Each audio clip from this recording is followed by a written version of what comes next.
जैन साथियों, कैसे हो आप सब? आई हो क्या बच्चों के और पढ़ाई भी बहुत अच्छे से चालू आप सबकी। तो आप लोग बहुत ज़्यादा कमेंट कर रहे थे, दीदी UPSSC PET का हम मॉक देते हैं, लेकिन उसमें क्या है, हमारा स्कोर है वो बहुत कम रहता है। यानी कुल मिला के ये समझा जाए कि आप लोगों का स्कोर जैसा आना चाहिए वो स्कोर नहीं आ रहा है। और आप लोगों में से काफ़ी लोगों ने फर्स्ट टाइम दिया है, किसी ने काफ़ी बार दे चुके हैं, लेकिन अभी उनका मॉक में स्कोर है वो डाउन नहीं आ रहा है। और एग्ज़ाम आप लोगों को पता ही है कि आज 1 सितंबर है, और इसमें क्या है, बहुत नज़दीक आप लोगों के एग्ज़ाम के आ चुके हो। यानी 6 और 7 सितंबर को आप लोगों का एग्ज़ाम होने वाला है, जिसमें शिफ्ट वगैरह भी आप लोगों को पता चल गई हैं, एग्ज़ाम सेंटर भी पता चल चुके हैं, सब कुछ पता है। लेकिन अब आप लोगों के अंदर क्या है, अभी से डर बना हुआ है कि हम इतनी दूर सेंटर मतलब गए हैं, और हमें उतनी दूर एग्ज़ाम सेंटर पे जाना है एग्ज़ाम देने, लेकिन अभी हमारी जो तैयारी है उस हिसाब से नहीं है जिस हिसाब से हमें उतनी दूर जाना है। किराया भी बर्बाद होता है, क्योंकि इस टाइम पे महंगाई है, और देखते हो आप थोड़ी सी दूर जाते हो तो उसमें किराया कितना पड़ जाता है। सारी चीज़ें आप अपने अपने, क्योंकि सभी लोगों की जो अपनी फाइनेंशियल जो होती है प्रॉब्लम आ जाती है। बहुत सारे भाई बहनों के घरों में उतनी पैसे नहीं है जिस हिसाब से वहाँ पर जाने आने का किराया तक लग जाता है। और लेकिन उनका एक है टारगेट कि नहीं, मुझे PET देना है, और PET से उनका आगे का भी कुछ तैयारी करने का जो है चीज़ें वो बढ़ जाती हैं। तो आप लोगों को PET भी देना है, मॉक पे नंबर भी नहीं अच्छे आ रहे हैं, और सेंटर भी दूर चला गया है। तो इन सारी चीज़ों का सलूशन मैं इस वीडियो पर आप लोगों को बताने वाली हूँ। अगर आपको वो चीज़ें पसंद आए तो आप लोग बस प्यारा सा कमेंट करना है, कुछ भी नहीं करना है, ठीक है। बात करते हैं कि आप लोगों को अगर PET में मॉक देते हो और उसमें स्कोर नहीं बढ़ रहा है, तो आप लोगों को एक ही काम करना है जो मैं आपको बताती हूँ।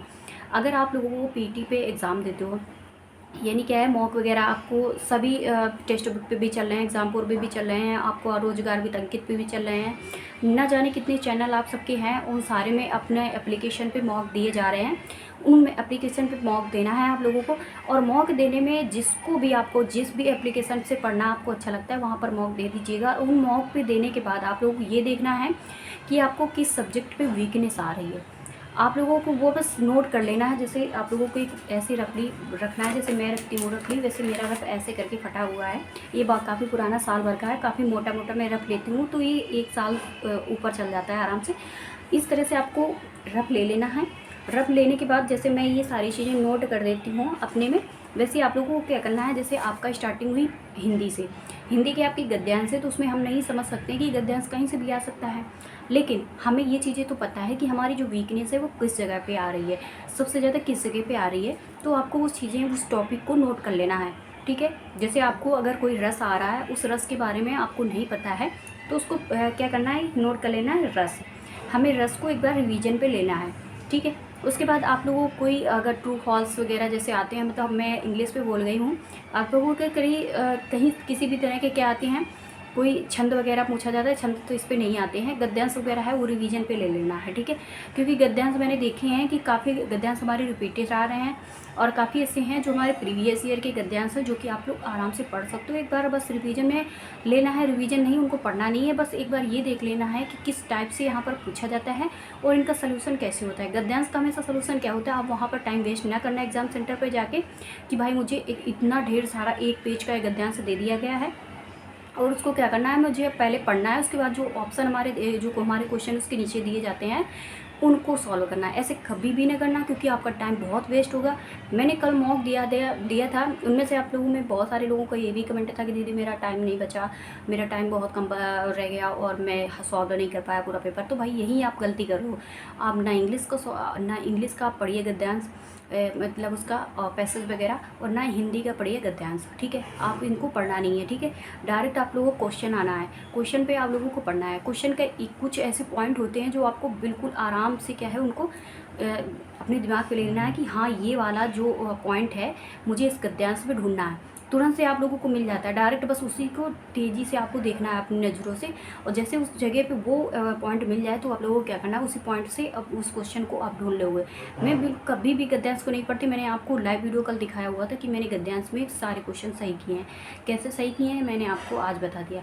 तो ऐसे करके आपका टाइम बचेगा, और टाइम के साथ साथ आप लोग अच्छे से सॉल्व कर लोगे, डायरेक्ट तुरंत सॉल्व कर लोगे बिना टाइम वेस्ट किए, ठीक है। और फिर भी आपको प्रॉब्लम आती है तो मेरे को कमेंट कर सकते हो। बाकी मैं बहुत ईजी मेथड एंड आप लोगों को क्या बताया है, एक टाइम ना वेस्ट हो, इसलिए मैंने ये चीज़ बता दिया। अब आता है आप लोगों को, जैसे इंग्लिश आया सेकेंड में, इंग्लिश में आप लोगों को क्या करना है, इंग्लिश में बस वही चीज़ें आपको करना है। जैसे पैसेज आपको पूछा जाता है, पैसेज में आप लोगों को दिया गया है, और नीचे आप लोगों को क्या दिया जाता है कि कि क्वेश्चन कुछ दिए जाते हैं, 1 से 2 क्वेश्चन दे दिए गए और उनको क्या होता है उनमें भी एक ऐसा मतलब क्या है पॉइंट ढूंढिए उस क्वेश्चन का जो आप लोगों को उस पैसेज में डायरेक्ट दिख जाए, और जैसे ही आप लोगों को वहाँ दिखेगा तो उसी के बीच में आपका ऑप्शन दिया होता है। बस आप लोगों को वही ऑप्शन छाड़ के बस उसमें खुद ही ऑप्शन जो 4 ऑप्शन होते हैं उनमें आप लोगों को वो चीज़ दी जाती है जो आप लोग डायरेक्ट क्या करना है आपको टिक कर देना है। आप उसके बाद आप लोगों को आता है इंग्लिश में कुछ चीज़ें होती हैं, आइटम फ्रेज एंटोनिम्स वगैरह आती हैं, काफ़ी चीज़ें आती हैं। इनको भी आप लोग आराम से सॉल्व कर सकते हो। जैसे मैंने कल आप लोगों को इंग्लिश का लाइव वीडियो दिखाया हुआ था, मैंने इसीलिए कल लाइव अपलोड किया हुआ था स्क्रीन रिकॉर्डिंग के साथ, ताकि आप लोगों को ये चीज़ें समझने में अच्छा लगे। उसके बाद आप लोगों को आता है हिस्ट्री। हिस्ट्री में आप लोगों को पता है कि हिस्ट्री की तो अपनी इमेजिनेशन करना ही बहुत डिफ़िकल्ट हो जाता है। जैसे आपने देखा हिस्ट्री में आता है जियोग्राफी आ गई, आप लोगों को पॉलिटी वगैरह आ गई, एंड बहुत सारे उसमें सब्जेक्ट मिक्स होते हैं। उनको क्या होता है करंट वगैरह आप लोगों को किसी पे आती है, पॉलिटी वगैरह आती है। तो इस टाइम पर रोज़गार वितरक की में मैराथन चल रही है जो कि मेन टॉपिक पे चल रही हैं। जैसे जो क्वेश्चन आप लोगों के क्या आते हैं एग्ज़ाम पे आते हैं, सेम वही टॉपिक पे आप लोगों का है क्वेश्चन वगैरह सर लोग करा रहे हैं। आप लोग उन पे भी क्वेश्चन कर सकते हो और आराम से सॉल्व कर सकते हो। आपको स्टार्टिंग वाले कुछ देख लेना है, रिवीजन पे बस लेना है। मैराथन कुछ रिवीजन पे ले लोगे तो आपको हिस्ट्री वगैरह में ऑप्शन है, नहीं तो अगर 50 का ऑप्शन 50 क्वेश्चन आ रहे हैं तो 50 क्वेश्चनों में नहीं है तो 25 तक आप लोग आराम से कर सकते हो। अगर 25 आप लोग आराम से कर सकते हो तो जितना आए उतना ही करना है, ताकि हमारा जो परसेंटाइल मिले तो वो हमारा रॉन्ग के हिसाब से राइट के हिसाब से मिले, रॉन्ग के हिसाब से ना मिल के हमारे राइट के हिसाब से मिले। मतलब कि आपने देखा है कि जैसे हमारे क्वेश्चन ज़्यादा गलत हो गए तो उसमें हमारा परसेंटाइल घट जाता है, और उसके बाद आप लोगों को फिर दिक्कत आती है कि यार मैंने इतने क्वेश्चन किए और हमारा परसेंटाइल है जो बहुत कम मिल पाया है। तो ये सारी चीज़ें होती है। जैसे आप लोगों ने देखा नॉर्मलाइजेशन होता है हमारे एग्ज़ाम में, वैसे आप लोगों का इस पे भी यही परसेंटाइल वाला सिस्टम चलता है, जो कि हमें ये चीज़ों को बहुत ध्यान रखना है। जैसे हिस्ट्री वगैरह के सारे मिक्सअप क्वेश्चन हमारे 50 क्वेश्चन मिलते हैं, तो हमें कोशिश यही करना है कि जितना हमें आए, साइंस वगैरह भी इस पर मिलती है, जितना हमें आए उतना ही कर लेना है। और रिवीजन 2x स्पीड लगा के आपको मैराथन सारी रिवीजन पे ले लेना है। अगर उसमें भी कहीं प्रॉब्लम आ रही है तो आपको उस टॉपिक क्या है नोट कर लेना है, और उन्हीं टॉपिक को मेन क्या है रिवीजन पे लेना है। आपको लगता है कि टाइम मेरे पास कम है और मुझे मॉक पे नंबर लानी है, तो आपको क्या करना है बस एक रजिस्टर पे टॉपिक नोट करते चले जाना है। यहाँ पर हमारी वीकनेस है और मॉक देते टाइम हमारे क्या है यहाँ पर गलती हो रही, तो बस उसको नोट कर लेना है। और उसके बाद जैसे हमारा मॉक ख़त्म होता है तो उसके बाद उन टॉपिक पे हमारा रिवीजन चालू कर दीजिएगा। और उसके बाद आता है आप लोगों का जो कि हमारी डीआई आती है। डीआई हमारी बहुत अच्छी तरीके से सभी चैनलों पे चल रही है, आप लोग वहाँ से रिवीजन कर सकते हो। और डीआई में कौन किस मतलब ग्राफ आप लोगों को पाई चार्ट पे कहाँ पर दिक्कत आ रही है, तो उन चार्ट को आप लोगों को नोट कर लेना है कि पाई चार्ट पे दिक्कत आई, किस उस पर दिक्कत आई है। तो आप लोग वहाँ पर आप जैसे होता है ना कि बहुत लोगों को आपको ये सर्कल वाला नहीं समझ में आता है। जैसे ये सर्कल वाला आता है जो आपका 360 डिग्री पर सॉल्व किया जाता है ये डीआई में, ये इसमें बहुत ज़्यादा लोगों को प्रॉब्लम आती है। सबसे इजी यही लगता है, आपको ये पता होना चाहिए। और एक हमारा ये वाला हो गया, जैसे ये हमारे जो खंबे खड़े होते हैं इनमें भी बहुत आप सबको प्रॉब्लम आती है। सबसे ईजी यही दोनों होते हैं, ठीक है। तो आप लोग इतना परेशान ना हुआ कीजिए। हाँ, थोड़ा वो जो गेहूं वाले आ गए, जैसे कुछ परसेंटेज वाले आते हैं कि भाई इस साल उपज इतने परसेंट हुई, इस साल उपज इतने परसेंट हुई 2016 की तुलना में 2017 में, तो यहाँ पे थोड़ी सी दिक्कत आती है। लेकिन आप दिक्कत को सॉल्व कर सकते हो क्योंकि आप अपने दिमाग से सॉल्व कर सकते हो। आपको काफ़ी टाइम से यहाँ पर आपके मैराथन अब तो चालू हो चुकी हैं, और काफ़ी छोटे छोटे हमारे अभी तक आपने देखे होंगे चैनलों पर क्या हुए हैं, हमारे छोटे छोटे वीडियोस आए हैं जहाँ पर सारे लोगों ने इस चीज़ को सॉल्व किया है। तो आपको क्या करना है, आपको लगता है कि मुझे 20 क्वेश्चन उनको नहीं है तो 10 क्वेश्चन तक तो हम डीआई में सॉल्व कर लें, तो आपका एक काम कर सकते हो कि आप परसेंटेज वाला सेलेक्ट कर लेना, ठीक है। मतलब क्या होता है कि कुछ परसेंटेज के क्वेश्चन दिए होते हैं, कुछ आपके रेशियो वाले होते हैं कि भाई इस साल की अपेक्षा इस साल में इसका अनुपात बताइए।